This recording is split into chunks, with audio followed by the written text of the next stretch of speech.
And so it was that the conflict between the New Canaanites and the Whitelegs was finally resolved. The courier's involvement had tipped the scale, shifting the fragile balance of power. Demoralized by the Dead Horse and Sorrow's attack the courier and Joshua Graham led against them, the Whitelegs retreated to Great Salt Lake. Their days were numbered. Word soon reached the 80s tribe that the Whitelegs' spirit was broken, their war chief a dim shadow of his former self. By year's end, the 80s would overrun the Whitelegs' camps, scattering the tribe to the winds and claiming the Great Salt Lake for its own. The Sorrows fought beside Joshua Graham and the Dead Horses, eradicating the threat the Whitelegs posed to Zion. Seeing the courier convince Joshua Graham to spare Salt Upon Wounds, the Sorrows learned that retribution could be tempered by mercy. Though he despaired at the Sorrows' loss of innocence, Daniel took some small consolation in the courier's lesson, and prayed it would take root. Having helped eradicate the Whitelegs from Zion, the Dead Horses returned to Dead Horse Point in triumph. They remained neutral toward the Sorrows, but as years went on, there were periods of competitive friction, even violence between the tribes. The New Canaanites, Daniel especially, intervened regularly as mediators, but found it difficult to reconcile the tribe's conflicts.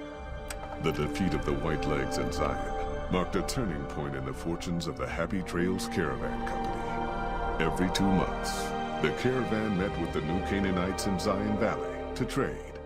Happy Trails soon returned to prosperity. The vigilance of the Sorrows and Dead Horses in defending southwestern Utah, initially startling to Happy Trails caravans, soon proved a blessing. The tribes united against the 80s, driving them back from Highway 50, and thus opening yet another trading route for Happy Trails caravans. Follows Chuck took the courier's words to heart and decided that he would behold the sights and sounds of distant lands with his own eyes and ears. After returning to Dead Horse Point, he quarreled with his family and other tribe members about his ambitions.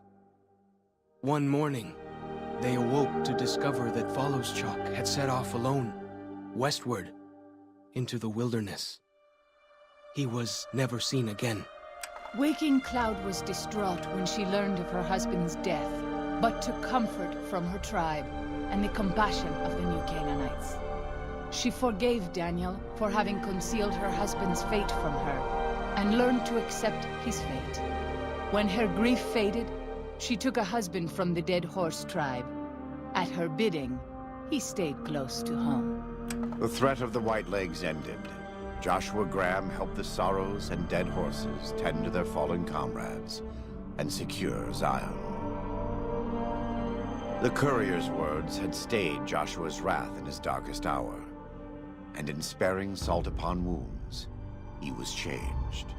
While he continued to advocate militant opposition to the enemies of New Canaan, he sometimes showed quarter to those who crossed his family. Eventually, this new spirit would diminish the myth of the burned man in distant lands.